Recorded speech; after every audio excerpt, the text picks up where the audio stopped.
International பாலிடிக்ஸாக இருக்கட்டும், நம்ம தமிழில் இருக்கிற ஹரி படமாக இருக்கட்டும், 2 விஷயத்துலையுமே எப்போ என்ன நடக்கும்னே சொல்ல முடியாது. யார் எந்த சைடு ஜம்ப் ஆவாங்கன்னே சொல்ல முடியாது. யார் வில்லன், யார் ஹீரோ வித்தியாசமே தெரியாத அளவுக்கு வந்து சட்டு சட்டுன்னு ட்விஸ்ட் நடக்கும்னு சொல்லிட்டு ஒரு மகான் சொல்லியிருக்காரு. அதன் அது யாருன்னு தானே கேட்குறீங்க? நான் தான் அது. என்ன மேட்ரு அப்படின்னு பார்த்தீங்கன்னா, நம்ம இவ்வளோ நாள் என்ன பேசிட்டு இருந்தோம்? ட்ரம்ப் வந்து இந்தியாவுக்கு அகெயின்ஸ்டாக ஃபுல்லாக போயிட்டு இருக்காரு. பாகிஸ்தான் கூட பயங்கரமாக வந்து ஜெல் ஆகிட்டு இருக்காரு. இந்தியாவுக்கும் அமெரிக்காவுக்கும் இத்தனை வருஷம் பில்டு பண்ண ரிலேஷன்ஷிப்பை வந்து ட்ரம்ப் வந்து உடச்சு போட்டுட்டு இருக்காரு அப்படின்னு சொல்லிட்டு அவங்க நாட்டில் இருக்கக்கூடிய எக்ஸ்பர்ட்ஸே பேச ஆரம்பிச்சிட்டு இருந்தாங்க. இந்த ட்ரம்ப் ஒரு ஆள் வந்ததும் வந்தாரு, இந்தியாவோட இருந்த நல்ல ரிலேஷன்ஷிப் போயிடுச்சுப்பா அப்படின்னு சொல்லிட்டு அமெரிக்காவில் இருக்கக்கூடிய பழைய அதிகாரிகளே வந்து புலம்ப ஆரம்பிச்சாங்க. ஏன்னா அவங்க எல்லாம் கஷ்டப்பட்டு 20 வருஷமா உருவாக்கின ஒரு ரிலேஷன்ஷிப்பை ட்ரம்ப் போக வச்சுட்டாரு. பாருங்க, கண்ட மணிக்கு டாக்ஸ் போட்டுட்டு இருக்காரு, திருப்பூர்ல இருக்கிறவங்களோட வேலைங்களை புடுங்கிட்டு இருக்காரு, சென்னை சுத்தி இருக்கக்கூடிய நிறைய இண்டஸ்ட்ரீஸோட வேலையை புடுங்கிட்டு இருக்காரு டாக்ஸ் போட்டு, பார்மசூட்டிக்கல் கம்பெனி வேலையை புடுங்கிட்டு இருக்காரு. இப்ப பாத்தீங்கன்னா ஐடி கம்பெனி மேல வேற டாக்ஸ் போட போறேன்னு சொல்லிட்டு இருக்காரு. இந்த ட்ரம்ப் வந்ததுல இருந்து இந்தியாவுக்கு அமெரிக்காவுக்கு இருக்கிற ரிலேஷன்ஷிப்பே சரியில்லைப்பான்னு சொல்லி வாய மூடல. அதுக்குள்ள பாத்தீங்கன்னா இப்போ ஒரு நல்ல ஒரு ஹாப்பியான ஒரு நியூஸ் நான் உங்களுக்கு கொண்டு வந்திருக்கேன். நீங்க ஐடி கம்பெனில வேலை பார்த்துட்டு இருந்தீங்கனாலோ, இல்ல வந்து நீங்க ஒரு பார்மசூட்டிக்கல் இண்டஸ்ட்ரியில வேலை பார்த்துட்டு இருக்கீங்கனாலோ, இல்ல டெக்ஸ்டைல் இண்டஸ்ட்ரியில வேலை பார்த்துட்டு இருக்கீங்கனாலோ, உங்களுக்கும் அமெரிக்காவுக்கும் வேலை பார்க்கறதுக்கும் ஏதாவது சம்மந்தம் இருந்துச்சுன்னா உங்களுக்கு ஒரு ஹாப்பி நியூஸ். என்ன மேட்டர்னு பாத்தீங்கன்னா, இந்தியா மேல 50% டாக்ஸ் போட்ட ட்ரம்ப் அப்படியே அதை 15% இறக்கி நம்மளுக்கு என்னைக்குமே அமெரிக்காவில் பிசினஸ் பண்றதுக்கு காம்படிஷன் இருக்கக்கூடிய சைனா கிட்ட 155% டாக்ஸை வந்து போட்டிருக்காரு. என்ன நடந்துட்டு இருக்கு அப்படிங்கறத நான் உங்ககிட்ட டீட்டெயிலாக சொல்றேன். இந்தியா மேல 15% கன்ஃபார்ம் ஆகல, பட் ஆகிடும் அப்படின்னு சொல்லியிருக்காங்க. பட் சைனா மேல வந்து 155% டாக்ஸை போட்டு அமெரிக்காவில் வந்து ஒரு பெரிய பிரளயத்தை ஏற்படுத்திட்டாரு ட்ரம்ப். என்ன நடந்துட்டு இருக்கு இன்டர்நேஷனல் அஃபேர்ஸ்லாம் நான் டீட்டெயில் தான் சொல்ல ஆரம்பிக்கிறேன். பட் அதுக்கு India has paid a price அப்படின்னு சில ஆர்டிகிள் சொல்லுது. இது கன்ஃபார்ம்டு சோர்சஸ் கிடையாது. மேபி நம்மளோட பல வருஷ ஃப்ரெண்டான ரஷ்யா கிட்டே இருந்து நம்ம ஆயில் வாங்குறத கொஞ்சம் கொஞ்சமாக கம்மியாக்க வாய்ப்பு இருக்குது. அண்ட் அதே நேரத்தில் இவ்வளோ நாள் நம்ம அக்ரிகல்ச்சருக்குள்ளே வந்து அமெரிக்காவை விடலை, அதுக்குள்ளேயும் விட வேண்டிய ஒரு கட்டாயத்துக்கு தள்ளப்பட்டிருக்கோம் அப்படின்னு சொல்லிட்டு ஆர்டிகல்ஸ். பட் டீட்டெயிலாக உங்ககிட்ட இந்த வீடியோவில் எக்ஸ்பிளைன் பண்ணுறேன் என்ன நடந்துட்டு இருக்குது இன்டர்நேஷனல் அஃபேர்ஸில். ஏன்னா இது எங்கேயோ இருக்கிற விஷயம் மட்டும் கிடையாது, உங்களை என்ன டைரக்டாக அஃபெக்ட் பண்ணக்கூடிய விஷயம். நம்ம பெட்ரோல் போடுறப்போ நம்ம பெட்ரோல் விலை என்னாக போகுதுங்கிறதுலேருந்து, வாங்கக்கூடிய தக்காளி வெங்காயம் வேலை என்னாக போகுதுங்கிறதுலேருந்து, நம்மளோட ஃப்ரெண்ட்ஸோ இல்லை நீங்களே ஐடி கம்பெனியில் வேலை பார்த்துட்டு இருந்தீங்கன்னா உங்களோட வேலை என்னாக போகுதுங்கிறது வரைக்கும் வந்து எல்லாத்தையும் அஃபெக்ட் பண்ணக்கூடியது தான் இந்தியாவுக்கும் அமெரிக்காவுக்கும் இருக்கிற பிரச்சனை. எப்படி இருந்தானே கேட்குறீங்க, டீட்டெயிலாக உங்ககிட்ட சொல்ல ஆரம்பிக்கிறேன். பட் அதை பார்க்க ஆரம்பிக்கிறதுக்கு முன்னாடி இந்த மாதிரி as I always say, world ஃபுல்லாக இருக்கிற எல்லா விஷயத்தையும் தெரிஞ்சுக்கிறதுக்கு ஆல்ரெடி 8.4 மில்லியன் எம்ஜி ஸ்குவாட் இங்கே சேர்ந்துருக்காங்க. நீங்களும் ஜோதியில் ஐக்கியம் ஆயிட்டீங்கன்னா டெய்லி 10 நிமிஷத்தில் உங்ககிட்ட வந்து உலகத்தில் என்ன நடந்துச்சுங்கிறத நான் சொல்லிட்டு போயிடுவேன். உங்களுக்கும் கரெக்டாக யூடியூப் அப்போ தான் சஜஸ்ட் பண்ணும். ஸோ சப்ஸ்கிரைப் பண்ணலாம், சப்ஸ்கிரைப் பண்ணி எம்ஜி ஸ்குவாடில் சேர்ந்துருங்க. இப்போ பார்க்க ஆரம்பிக்கலாம் என்ன நடந்துட்டு இருக்குது. ஹலோ எவ்ரிவான், நான் Madan Gowri and hello my dear MG squad. Hello everyone, நான் Madan Gowri. Hello my dear MG squad. First விஷயத்துல இருந்தால் நான் வர ஆரம்பிச்சிடுறேன். குட்டி ஃப்ளாஷ்பேக் போட்டோன்னா, இந்த சீரியல்லாம் பார்த்தீங்கன்னா, இந்த வெப் சீரிஸ்லாம் பார்த்தீங்கன்னா, அன்னைக்கு டே ஆரம்பிக்கிறதுக்கு முன்னாடி ஒரு நிமிஷத்துக்கு முன்னாடி வந்து ஒரு ரீகேப் போடுறாங்க கரெக்டாக. இதுவரை அப்படின்னு போடுவாங்கல்ல, நம்ம வீடியோவில் போட வேண்டியது இருக்குது. ஏன்னா சீரியல் கூட முடிஞ்சிடும் போல இன்டர்நேஷனல் அஃபேர்ஸ் முடியவே மாட்டேங்குது. பல வருஷமாக நடந்துகிட்டே இருக்கிறதுக்கு ஒன்றுக்குள்ள ஒன்று லிங்காக எங்கெல்லாமோ போயிட்டு இருக்குது. நம்ம எல்லாருக்கும் தெரிஞ்ச விஷயம் என்ன, இந்தியாவும் ரஷ்யாவும் ஜிகிரி தோஸ்து, நம்மளோட பல வருஷ ஃப்ரெண்ட்ஸு.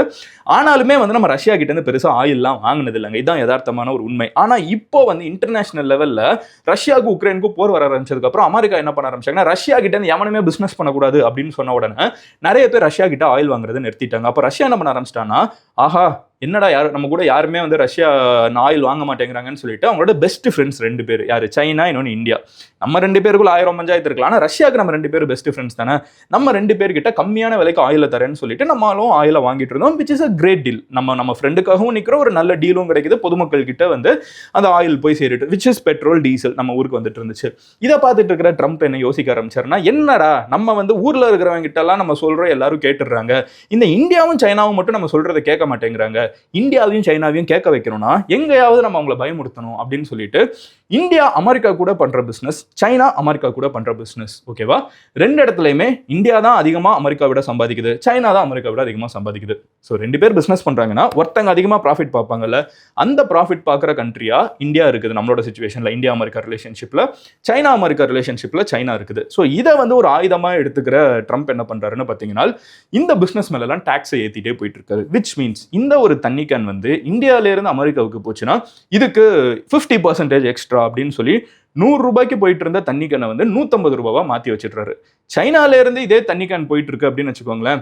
100 ரூபாய்க்கு போயிட்டு இருக்கிற தண்ணி கேனை வந்து 155% டேக்ஸ் போட்டு 255 ரூபீஸ் ஆக்கி வச்சிடுறாரு. ஸோ இந்தியா மேல எப்படி 100 ரூபீஸ் வாட்டர் கேன் 150, சைனாக்கு வந்து அதே 100 ரூபீஸ் வாட்டர் கேன் வந்து 255 ரூபீஸ். எப்படி இவ்வளோ வந்து டாக்ஸை போட்டு ஏற்றி வச்சிடுறாரு. இப்படி ஏற்றி வச்சுட்டே இருக்கிறப்போ என்ன நடக்குதுன்னு பார்த்தீங்கன்னா, இந்தியாவுக்கு வந்து எஸ் நம்மளோட ரஷ்யன் ஃப்ரெண்ட்ஷிப் முக்கியம், எல்லாமே கரெக்டு, நம்மளோட நிறைய இண்டஸ்ட்ரீஸ் நம்மளுக்காக போருக்கு வந்த ஒரு நாடு, போர் நடக்கலைனாலும் போருக்காக கூட நின்ன ஒரு தோளோட தோள் நின்ன ஒரு நாடு வந்து ரஷ்யா. ஸோ ரஷ்யாவை நம்ம ரொம்ப விட்டும் கொடுக்க முடியாத ஒரு மாதிரி என்ன பண்றதுன்னு முழிச்சிட்டு இருக்கிற நேரத்தில் ஒரு deal seems to have been cut. ஓகேவா, இது வந்து இந்தியா வந்து ரஷ்யா கிட்ட ஆயில் வாங்குறப்போ நம்ம பெருசாக அனௌன்ஸ் பண்ணி வாங்கல. பட் இப்போ வந்து நம்ம அந்த ஆயிலை கம்மி பண்றதுக்கான வாய்ப்பு இருக்குதுன்னு தெரிய வருது. If NDTV and Times of India and Al Jazeera, BBC இவங்களோட ஆர்டிகிள்ஸ் எல்லாம் அதன்படி என்ன நடந்துட்டு இருக்கு அப்படின்னு பார்த்தீங்கன்னா, இந்தியாவும் அமெரிக்காவும் ஒரு டீலை நோக்கி போயிட்டு இருக்காங்க. ப்ராபப்ளி இந்த வருஷம் முடிகிறதுக்குள்ள இந்தியாவும் அமெரிக்காவும் ஒரு புது டீல் சைன் பண்ணுவாங்க. இந்த டீலின் படி என்ன நடக்க போகுதுன்னு பார்த்தீங்கன்னா, இப்போ 50% டேக்ஸ் ஆல்ரெடி இந்தியாவிலேருந்து போகிற இந்த வாட்டர் கேனுக்கு 100 ரூபீஸ் இல்லை 150 ரூபீஸ் போயிட்டு இருக்குது.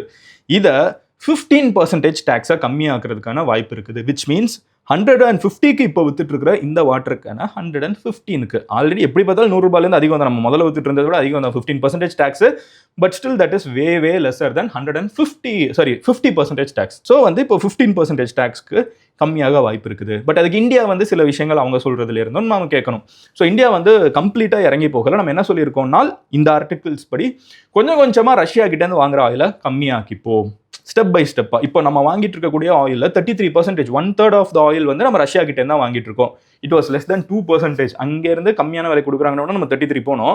இப்போ ட்ரம்ப் ஒரேடியாக தொல்லை கொடுத்துட்டு இருக்காரு. ட்ரம்ப்புக்கு டைரெக்டாக கவர்மெண்ட்டுக்கு தொல்லை கொடுத்தாருனா கவர்மெண்ட் பார்த்துக்கலாம், பணக்காரங்களுக்கு தொல்லை கொடுத்தாருன்னா பணக்காரங்களை பார்த்துக்கலாம். பட் ட்ரம்ப் எங்கே கை வைக்கிறாருன்னா, டேக்ஸ் போட்டு வேலை இழக்கக்கூடிய ஆட்கள் யாருன்னு பார்த்தீங்கன்னா, திருப்பூரில் சாதாரண வேலை பார்க்கக்கூடிய பொதுமக்களாக இருக்கட்டும், சென்னையில் இண்டஸ்ட்ரியில் வேலை பார்க்கக்கூடிய ஒர்க்கர்ஸாக இருக்கட்டும், லேபரர்ஸாக இருக்கட்டும், இவங்களோட அடிவயத்தில் கை வைக்கிறப்போ கவர்மெண்ட்டும் ஒரு சின்ன பேக் ஸ்டெப் போகுது. என்ன பண்ணுதுன்னு பார்த்தீங்கன்னா, ஓகே இந்த ஆர்டிகிள்ஸ் படி ரஷ்யாலேருந்து வாங்குற ஆயில நாங்கள் கொஞ்சமாக கம்மியாக்கிக்கலாம்னு பெருசாக அனௌன்ஸ் பண்ணாமல் ப்ரைவேட் கம்பெனிஸ் கிட்ட சொல்லி வாங்குறத கம்மியாக வாய்ப்பு இருக்குதுன்னு சொல்கிறாங்க. ரெண்டாவது ஸ்டெப் என்னன்னு பார்த்தீங்கன்னா, ட்ரம்ப் வந்து எப்படியாவது நம்மளோட அக்ரிகல்ச்சருக்குள்ளே வரணும்னு தான் பார்த்துட்டு இருந்தார். எந்த மெயின் ஃபீல்டுன்னு பார்த்தீங்கன்னா, மில்க் ரிலேட்டட் ப்ராடக்ட்ஸுக்கு வந்து எப்படியாவது உள்ளுக்குள்ளே வந்துடணும், அவங்களோட மாடிஃபைடு சீட்ஸை வந்து இந்தியாவுக்குள்ளே தள்ளணும் அப்படின்னு பார்த்துட்டு இருந்தார். இந்தியா அதுக்கு பெருசாக ஒத்துக்காமல் நம்ம என்ன பண்ணுறோம்னு பார்த்தீங்கன்னா, கார்னில் வந்து அவங்கள விடலாம் அப்படின்னு சொல்லி பேசியிருக்கோம் அப்படின்னு இந்த ஆர்டிகிள்ஸ் கிளைம் பண்ணுது. ஸோ கார்னில், அதாவது சோளக்கதிர் இருக்கும்ல, ஸோ அதுக்கு வந்து கொஞ்சம் மேபி அலோவ் பண்ணலாம். பட் இந்த நம்ம என்னைக்குமே பாதுகாப்பாக வச்சுட்டு இருக்கக்கூடிய நம்ம விவசாயிகளோட மெயின் வாழ்வாதாரமாக கன்சிடர் பண்ணக்கூடிய பாலாக இருக்கட்டும், மாடுகளாக இருக்கட்டும், இது வந்து இந்தியன் கவர்மெண்ட் வந்து ப்ரொடெக்ட் பண்ண போகுதுங்கிற ஸ்டாண்ட் எடுத்துருச்சு. ஸோ இந்த மாதிரி ரெண்டு சைடும் கொஞ்சம் கிவ் அண்ட் டேக் இருக்குது. எல்லாத்தையும் வச்சுக்கிட்டு ஒரு புது டீல் சைன் பண்ணப்படும். இந்த டீலின் மூலியமாக இந்தியா வந்து 15% from 50% to 15% டேக்ஸ் கம்மியாக வாய்ப்பு இருக்குது. இதோட பெனிஃபிட் யாருக்கு இருக்கும் அப்படின்னு, அது சைனாக்கு அடுத்த கதை வரேன். சைனாக்கு ஏற்றி விட்டாரு, இது இந்தியாவுக்கு டபுள் அட்வான்டேஜ். இது ஃபுல்லாக எஸ்டாப்ளிஷ் ஆகி முடிகிறப்போ ஸோ என்ன நடக்கும்னு பார்த்தீங்கன்னா, இந்தியாவுக்கு வந்து டெக்ஸ்டைல்ஸ் அண்ட் அப்பேரல்ஸ் இண்டஸ்ட்ரீஸ் மெயினாக அந்த திருப்பூர், அப்புறம் வந்து குஜராத்தில் சில ஏரியா இந்த மாதிரி இருக்குது, இந்த நெய்தலுக்குன்னு ஃபேமஸான இடங்கள், அவங்களுக்குலாம் வந்து டேக்ஸ் கம்மியாகும். மறுபடியும் அமெரிக்கன் எக்ஸ்போர்ட்ஸ் நடக்க வாய்ப்பு இருக்குது. ஃபார்மசிட்டிக்கல் அண்ட் ஜென்ரிக் மெடிசன்ஸ், இந்தியாவில் இருக்கக்கூடிய நிறைய ஃபார்மசிட்டிக்கல் கம்பெனிஸ் அடி வாங்கிட்டு இருந்துச்சு. அந்த கம்பெனிஸ் மறுபடியும் பிஸ்னஸ் நல்லா பண்ணலாம். Engineering goods and auto components, நான் சொன்ன மாதிரி சென்னையை சுற்றி நிறைய ஆட்டோமொபைல் இண்டஸ்ட்ரீஸ் வந்து யூஎஸ்க்கு ஸ்பேர் பார்ட்ஸ்லாம் அனுப்பிச்சிட்டு இருக்காங்க. அந்த இண்டஸ்ட்ரீஸ் மறுபடியும் ரன் ஆகும். அக்ரிகல்ச்சர் அண்ட் ஃபுட் ப்ராசஸிங், நம்ம ஊரில் இருக்கிற நிறைய இந்த ஐ திங்க் ப்ரான்ஸாக இருக்கட்டும், நிறைய இந்த கடலோரத்தில் இருக்கக்கூடிய நிறைய பொருட்கள் வந்து பயங்கரமாக அடி வாங்கிடுச்சு இந்த டேக்ஸ்னால. அதெல்லாம் மறுபடியும் எக்ஸ்போர்ட் பண்ண ஆரம்பிக்கலாம். மீனவர்களுக்கு இது ஒரு advantage. Gems and jewellery, so அந்த சூரட்டில் இருக்கக்கூடிய நிறைய இந்த டைமண்ட் பிஸ்னஸ்லாம் இருக்குல்ல, அது ஏகப்பட்ட பிஸ்னஸ் அமெரிக்காவில் தான் நடந்துட்டு இருக்குது. அது எல்லாமே அப்படியே ஸ்டாண்ட் ஸ்டில்லாக இருக்கிறது மறுபடியும் ஆரம்பிக்கும். ஐடி கம்பெனிக்கு வந்து அடுத்து வருவாங்களா வரமாட்டாங்களான்னு யோசிச்சுட்டு இருக்கு, அது தெரியல, அது தனி இண்டிபெண்டன்ட் விஷயம். பட் இப்போதைக்கு மறுபடியும் அமெரிக்காவுக்கு இந்தியாவுக்கு ரிலேஷன்ஷிப் நல்லா இருக்குங்கிறத நம்பி இன்னும் நிறைய ப்ராஜெக்ட்ஸ் அமெரிக்கன் கம்பெனிஸ் இந்தியாவுக்கு கொடுக்க வாய்ப்பு இருக்குது. ஸோ இதெல்லாம் தான் இந்தியாவுக்கு பாசிட்டிவ். இந்தியாவுக்கு இதெல்லாம் இந்த டீல் சைன் ஆகலை. டீல் சைன் ஆகிறப்ப இன்னும் டீட்டெயிலாக நான் உங்ககிட்ட சொல்கிறேன். இந்த டீல் சைன் ஆகும் அப்படின்னு சொல்லிட்டு நிறைய பேர் ப்ரெடிக்ட் பண்ணுறாங்க. நிறைய இது எல்லாம் தெரிஞ்ச விஷயம் தான். அந்த இந்த பிரச்சனை ஆரம்பிச்சப்பமே நான் சொன்னேன் கொஞ்ச நாள் இந்த டீலை சைன் பண்ணிடுவாங்கன்னு. தீபாவளிக்கு முன்னாடி நடக்கும்னு நினச்சோம், என்ன தீபாவளிக்கு அப்புறம் நடக்குது, வருஷம் முடிகிறதுக்குள்ள மோஸ்ட்டாக நடந்துடும். இந்தியாவுக்கு இது செம்ம பாசிட்டிவான ஒரு விஷயம். ஓகேவா? அதே நேரத்தில் சைனாவுக்கு ஒரு பயங்கர நெகட்டிவான விஷயம், பட் அகைன் அது இந்தியாவுக்கு பாசிட்டிவ் தான். என்ன மேட்டர்னு பார்த்தீங்கன்னா, சைனா வந்து இந்த மாதிரி நிறைய டீலிங் சைனா கிட்டையும் ரஷ்யா ஆயில வாங்குறதை நிறுத்தாதுன்னு சொன்னப்போ சைனா பெருசாக கேட்டுக்கல. அதனால சைனாவுக்கு என்ன நடக்குதுன்னு பார்த்தீங்கன்னா 50% to 155% டேக்ஸாக மாறுது. ஓகேவா? 155% சொன்னோம்னா சைனாவில் இருக்கக்கூடிய பேசிக்காக தட் இஸ் லைக் சேயிங், இந்த தண்ணி கேன் நான் சொன்ன மாதிரி 100 rupees வந்து 150 வாங்கலாம் வேற வழி இல்லைனா. பட் இந்த தண்ணி கேனை எப்படி ஒருத்தங்க வந்து 255 கொடுத்து வாங்குவாங்க when they are already buying it for 100 rupees. So அது வந்து ஒரு பெரிய பிரச்சனை. சைனாவுக்கு பிஸ்னஸாக இது ஒரு மிகப்பெரிய அடியாக இருக்கும்.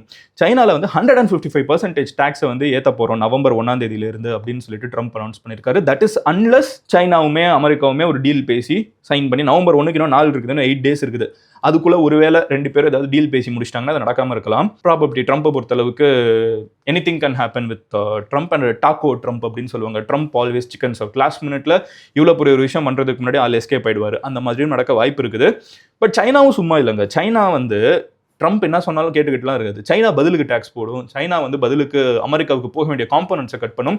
இன்னைக்கு நம்ம இவி இண்டஸ்ட்ரிங்கிறது வந்து ஒரு குளோபல் விஷயமா மாறிட்டு இருக்கு. கரெக்டா? அதுக்கு தேவையான ரா மெட்டீரியல்ஸ் வந்து நிறைய சைனால இருந்து தான் வந்துட்டு இருக்குது. நாளைக்கு சைனா நினைச்சாங்கன்னா ஆல்ரெடி ஆக்சுவலா பேன் பண்ணிட்டாங்கன்னு நினைக்கிறேன். இந்த வீடியோ எடுக்கிறதுக்கு மட்டும் நான் அதை கன்ஃபார்ம் பண்ணல. பட் செக் பண்ணி பாருங்க. சைனால இருக்கக்கூடிய ரா மெட்டீரியல் எப்படி பார்த்தாலும் அது கம்மி ஆகிடுவாங்க. அதனால நான் சொல்றேன், ரேர் எர்த் மினரல்ஸ் இருக்குல்ல, இதெல்லாம் வச்சுட்டு இந்த இவி கார்ஸ் நிறைய காம்போனன்ட்ஸ் மேக் பண்ணுறாங்க. அந்த காம்போனன்ட்ஸை வந்து சைனா வந்து கண்ட்ரோல் பண்ண ஆரம்பிச்சு நிறுத்திட்டாங்கன்னா அமெரிக்காவுக்கு போகிறத, அது அமெரிக்காவுக்கு இவி இண்டஸ்ட்ரிக்கே பெரிய செட்பேக்கு. இந்த சிப்ஸ் மேனுஃபேக்சரிங்லாம் நிறைய சைனாவில் நடந்துட்டு இருக்கு. அதில் கை வச்சுட்டாங்கன்னா பெரிய பிரச்சனை. ஸோ பேசிக்காக China is global industrial hub. கரெக்டாக? ஸோ சைனால இருந்து ஏகப்பட்ட விஷயங்கள் வந்து அமெரிக்காவுக்கு போய் தான் அமெரிக்கன் இண்டஸ்ட்ரீஸ் நிறைய ஓடிட்டு இருக்குது. அந்த இண்டஸ்ட்ரியல் பேஸ் ரா மெட்டீரியல்ஸ் எல்லாத்தையும் சைனா கட் பண்ணுறதுக்கான வாய்ப்புகள் நிறைய இருக்குது. ஸோ இதோட வெளிப்பாடாக சைனாவில் எந்தெந்த இண்டஸ்ட்ரி ஹிட் ஆகும் அப்படின்னு பார்த்தீங்கன்னா, இதில் என்ன மாதிரி நான் தெரிஞ்சு என்ன பண்ண போகிறேன், நான் இந்தியாவில் இருக்கேன்னு யோசிச்சிங்கன்னா இந்த இண்டஸ்ட்ரியிலலாம் நீங்கள் இந்தியன் மேனுஃபேக்சரர்ஸ் வந்து ஃபோக்கஸ் பண்ணலாம். ஏன்னா அமெரிக்காவுக்கு சைனா இது அனுப்பல. அப்போ வேற யாராவது அனுப்பணும்ல கம்மியான காசுக்கு. இந்தியா அந்த இடத்துல வருது. இந்த 15% டேக்ஸும் கம்மியாச்சுன்னா என்னென்ன இடம்னு பார்த்தீங்கன்னா, ஃபர்ஸ்ட் வந்து எலக்ட்ரானிக்ஸ் அண்ட் டெக் ஹார்ட்வேர். இந்த இண்டஸ்ட்ரி வந்து சைனால இருந்து தான் அமெரிக்காவுக்கு நிறைய போயிட்டு இருக்குது. ஃபார் எக்ஸாம்பிள் இந்த லெனோவோ, ஜயோமி இந்த மாதிரி நிறைய ஃபோன்ஸாக இருக்கட்டும், ஆண்ட்ராய்டு ஃபோன்ஸாக இருக்கட்டும், லேப்டாப்ஸாக இருக்கட்டும், நிறைய இது சைனால மேனுஃபேக்சர் ஆகி தான் அமெரிக்காவுக்கு போயிட்டு இருக்குது இன்னைக்கும். அதுக்கெல்லாம் டேக்ஸ் வந்து 155 போட்டாங்கன்னா இந்தியா மேனுஃபேக்சரிங்லாம் எடுத்தாங்கன்னா இந்தியாவுக்கு நல்லது. நீங்க மேனுஃபேக்சரிங் ஃபீல்ட்ல இருந்தீங்கன்னா அதை கொஞ்சம் பாருங்க. ரெண்டாவது கன்சியூமர் குட்ஸ், சின்ன சின்ன டாய்ஸாக இருக்கட்டும், ஹோம் அப்ளையன்சஸாக இருக்கட்டும், டெக்ஸ்டைல்ஸாக இருக்கட்டும், இது எல்லாமே யூஎஸ்க்கு அதிகமாக போயிட்டு இருக்கிறது சைனால இருந்து தான். அதுக்கும் 155% டேக்ஸ் வந்துடும். ஆட்டோ பார்ட்ஸ், வெஹிக்கிள்ஸ், இது சென்னையில் ஆல்ரெடி நிறைய இண்டஸ்ட்ரீஸ் தமிழ்நாட்டிலே இருக்குது. அவங்களுக்குலாம் இது ஒரு சம் அட்வான்டேஜ். எல்லாத்தையும் ஆர்டரை இந்தியா மேலே பிளேஸ் பண்ணுவாங்க. அண்ட் அடுத்து வந்து மிஷினரி அண்ட் இண்டஸ்ட்ரியல் எக்யூப்மெண்ட்ஸு, அப்புறம் வந்து rare earth and critical minerals. நான் ஆல்ரெடி சொன்னது, இது இந்தியா நினைச்சா பண்ண முடியாது. அது மண்ணுக்குள்ள இருக்கணும். அது சைனா கிட்ட நிறைய இருக்குது, அதை விட்டுறலாம். பிளாஸ்டிக் அண்ட் கெமிக்கல்ஸ், இது இந்தியா மறுபடியும் ரீப்ளேஸ் பண்ண முடியும் சைனாவை. என்ன மதன், கொஞ்ச நாளுக்கு முன்னாடி தானே ட்ரம்ப் இந்தியா மேல டாக்ஸ் போட்டப்போ சைனாக்கு நம்ம பிரைம் மினிஸ்டர் போயிருந்தாரு. இப்போ நம்ம வந்து சைனா மேல போடுற டாக்ஸ் வச்சு இந்தியா ஆப்பர்ச்சுனிட்டி தேடலாமா அப்படின்னு கேட்டீங்கன்னா தேடலாம். ஏன்னா அதுதான் இன்டர்நேஷனல் பாலிடிக்ஸ் அண்ட் பிசினஸ். இதே இது வந்து இந்தியா மேல இவ்வளோ டேக்ஸ் போட்டு சைனா மேல டேக்ஸ் கம்மியா இருந்துச்சுன்னா சைனா வந்து அமெரிக்காவுக்கு ஐயோ கொடுக்க மாட்டேன்ப்பா, நம்ம பொருட்கள் எப்படி நம்ம இனிமேல் அமெரிக்காவுக்கு அனுப்புறது, இந்தியா மேல டேக்ஸ் போட்டாங்கன்னு யோசிச்சுட்டு இருக்கோம்னு கேட்டீங்கன்னா கண்டிப்பா யோசிக்காது. சைனா அவங்க பிசினஸை பார்த்துட்டு போய்கிட்டே இருப்பாங்க. அதே தான் இப்போ இந்தியாவும் பண்ணணும் அப்படிங்கிறது என்னோட தாழ்மையான கருத்து. உலக அரசியல்ல இது எல்லாமே வந்து மூவிங் பார்ட்ஸ் தான். யாருமே வந்து பெர்மனன்ட் ஃப்ரெண்டும் கிடையாது, யாருமே பெர்மனன்ட் எதிரியும் கிடையாது. இந்த பழக்கத்துக்காக இருக்கிறது அதெல்லாம் வந்து ரொம்ப rare situation. Between India and Russia என்னைக்குமே இந்தியா வந்து ரஷ்யாக்கு அகேன்ஸ்டா போகாது. அப்புறம் வந்து இந்த மாதிரி 1-2 ரிலேஷன்ஷிப் தான் இருக்கும் நீங்க குளோபல் பாலிடிக்ஸ் பார்த்தீங்கன்னா. மற்றபடி அன்னைக்கு இருக்கிற பிஸ்னஸ் எது பெட்டர், நம்ம நாட்டு மக்களுக்கு எது பெட்டர்னு தான் எல்லா அரசியல்வாதிகளும் அரசாங்கமும் யோசிக்கும். இன்னைக்கு இந்தியா வந்து டேக்ஸை கம்மியாகிறதுக்கு என்ன பண்ணணுமோ அதை பண்ணியிருக்குது அப்படிங்கிறது வந்து இன்ஃபர்மேஷன். இது அஃபீஷியலாக சைன் ஆகலை. இது முழுக்க என்ன சொல்ல ஜேர்னலிஸ்டிக் ஆர்டிகல்ஸை வச்சு நான் உங்ககிட்ட சொல்லியிருக்கேன். இது அஃபீஷியலாக கவர்மெண்ட் கன்ஃபார்ம் பண்ணுறப்போ இதை பற்றி டீட்டெயில்டாக அவங்களே இன்னும் இன்ஃபர்மேஷன் பெட்டராக சொல்லுவாங்க. அதனால தான் இப்போ வேகா இந்த இண்டஸ்ட்ரின்னு மட்டும் சொல்ல முடிஞ்சிச்சு. ஓவரால் டீட்டெயில்ஸ் வந்து இதை கவர்மெண்ட் அஃபீஷியலாக பண்ணுறப்போ நம்ம டிஸ்கஸ் பண்ணுவோம். But overall yes, this is the case. India is benefiting with this move if it becomes completely real. நம்ம வெயிட் பண்ணி பார்ப்போம் எப்போ நடக்குது என்ன நடக்குதுன்னு. பட் நவம்பர் 1ஆம் தேதி சைனா மேலே அடி விழுந்துரும். இந்தியா வந்து மீன்வைல் சேம் டைம் நம்மளும் ஒரு டீல் சைன் பண்ணுறோன்னா நல்லது. அண்ட் இன்னொரு ஒரு முக்கியமான விஷயம் நடுவில் நடந்திருக்குது. இந்தியன் பிரைம் மினிஸ்டரும் ட்ரம்ப்பும் அமெரிக்கன் பிரசிடென்ட்டும் பேசியிருக்காங்க. பேசுகிறப்போ தீபாவளிக்கெல்லாம் வாழ்த்துக்கள் அப்படின்னு சொல்லியிருக்காங்க. அது கூடவே என்ன நடந்திருக்குன்னு பார்த்தீங்கன்னா, இந்தியா வந்து தீவிரவாதத்துக்கு எதிராக ஒன்றா நிற்போம் அப்படின்னு சொல்லிட்டு ஒரு வார்த்தையை கொடுத்துருக்காங்க. அந்த தீவிரவாதத்துக்கு எதிராக ஒன்றா இருப்போங்கிறத முடிவு பண்ணியிருக்கோம்னா என்னன்னா, பாகிஸ்தானுக்கு எதிராக ஒன்றா நிற்போங்கிறத இந்தியா இன்டெரக்டாக சொல்கிறாங்க. நம்மளை பொறுத்தளவுக்கு தீவிரவாதிங்கன்னா இந்தியன் பாலிடிக்ஸில் வந்து பாகிஸ்தான் கூட வந்து இப்போ ரீசெண்ட் டைம்ஸில் அமெரிக்கா ரொம்ப ஜெல் ஆகிட்டு இருந்தாங்க. அதுக்கு ஆப்வியஸான ரீசன் வந்து இந்தியாவை நெகோசியேட்டிங் டேபிளுக்கு கொண்டு வரணுங்கிறது தாங்கிறது எல்லாரோட கருத்தும். ஸோ அப்படி இருக்கிறப்போ இந்தியா வந்து மறுபடியும் ரீஅஃபர்ம் பண்ணுறது, இந்த டீல்லாம் சரி, பாகிஸ்தான் கிட்ட ரொம்ப பழகாத, உனக்கும் தீவிரவாதம் எனக்கும் தீவிரவாதம், காமன் எதிரி அவங்க அப்படிங்கிறது வந்து இந்த ஒரு கான்வர்சேஷன், ஒரு ட்வீட் தான் பிரைம் மினிஸ்டர் வந்து அதை எக்ஸ்பிளைன் பண்ணியிருக்கிற இந்த மாதிரி பேசணும்னு, டெரரிசம்க்கு எதிராக நிற்போன்னு. அதோட அண்டர்லைங் மெசேஜாக நம்ம இதை எடுத்துக்கலாம். பட் ஓவரால் இதுதான் இன்டர்நேஷனல் பாலிடிக்ஸில் நடந்துட்டு இருக்குது. யூஎஸ்ல இருந்து பார்த்துட்டு இருக்கிற நிறைய எம்ஜி ஸ்குவாட் இருப்பீங்க, அண்ட் நம்ம ஊர்ல இருந்து யூஎஸ்க்கு போகணும்னு நினைக்கிற எம்ஜி ஸ்குவாட் இருப்பீங்க. அந்த வீசா சுச்சுவேஷன்லாம் எப்படி இருக்குன்னு கேட்டிங்கன்னா சத்தியமாக தெரிலங்க. அதெல்லாம் வந்து ஸ்ட்ரிக்டாக தான் இருக்கும்னு நினைக்கிறேன். அதில் வந்து ட்ரம்ப் எந்த நெகோசியேஷனும் பண்ணுற மாதிரி தெரில. But it is nicer. நம்ம வந்து வீசாலாம் அடுத்த ஸ்டெப், முதல்ல இந்த பேசிக் விஷயங்கள்லேருந்தே நம்ம வருவோம்னு சொல்லுவோம்ல. ஃபர்ஸ்ட் ஸ்டெப்பு முதல்ல 2 நாட்டுக்கு நடுவில் ரிலேஷன்ஷிப்பை பெட்டர் ஆக்குவோம். அதுக்கப்புறம் நம்ம வீசா எல்லாம் உள்ளுக்குள்ளே போகிறது வெளியே வர்றது அதெல்லாம் பார்ப்போம். பட் இப்போதைக்கு relationship has becoming slightly better. அதான் matter. Will soon become better அப்படின்னு நம்பப்படுது. இதுதான் இன்னைக்கு வீடியோவோட மைய கருத்து. நாளைக்கு நான் இன்னொரு வீடியோவில் பார்க்குறேன். நீங்கள் நான் வேறு ஏதாவது டாபிக் பேசணும்னு நினச்சிங்கன்னா அது என்னங்கிறத கமெண்ட்டில் சொல்லுங்கள். அண்ட் 2-3 விஷயம் ஆக்சுவலாக வேர்ல்டில் நடந்துருச்சு. ஒரு மியூசியமில் ஒரு பயங்கரமான ஒரு மணி ஹெய்ஸ்டில் ஒன்று நடந்திருக்குது. அதை பற்றி பேசணுமான்னு சொல்லுங்கள். அண்ட் யூஎஸில் வந்து இந்த டிக்டாக்லலாம் ஒரு வீடியோ வைரல் ஆகிட்டு இருக்குது. ஒரு பொண்ணு வந்தாங்க, அப்படியே காணாமல் போயிட்டாங்க யூஎஸ் ஏர்போர்ட்டில் அப்படின்னா, அதை பற்றியும் பேசணுமான்னு சொல்லுங்கள். நம்ம இப்போ ரொம்ப பாலிடிக்ஸ், நியூஸ், கரண்ட் அஃபேர்ஸ் அப்படின்னு போயிட்டுருக்கோம். பட் இதுதான் ஓஜிஎம்ஜியோட கான்டென்ட். இதெல்லாம் அப்பப்போ டச் பண்ணலாமா வேணாமாங்கிறதையும் சொல்லுங்கள். ஒரு வேறு ஏதாவது டாபிக் நான் பேசணும்னு நினச்சேன்னா அது என்னங்கிறதையும் கமெண்ட்டில் சொல்லுங்கள். வேர்ல்டு ஃபுல்லாக நடக்கிறத நீங்கள் டெய்லி தெரிஞ்சுக்கிறதுக்கு join the 8.4 million strong MG squad. I will see you tomorrow. நீங்கள் என்னை பர்சனலாக ஃபாலோ பண்ணணும்னு நினச்சிங்கன்னா இன்ஸ்டாகிராம், ட்விட்டர் எங்கனாலும் மதன் கௌரின்னு சொல்லி சர்ச் பண்ணுங்கள். வெரிஃபைட் ப்ரொஃபைலிங் ஈஸியாக வந்து என்னை ஃபாலோ பண்ண முடியும். Love you all. Take care. Bye. Cheers எம்ஜிஸ்.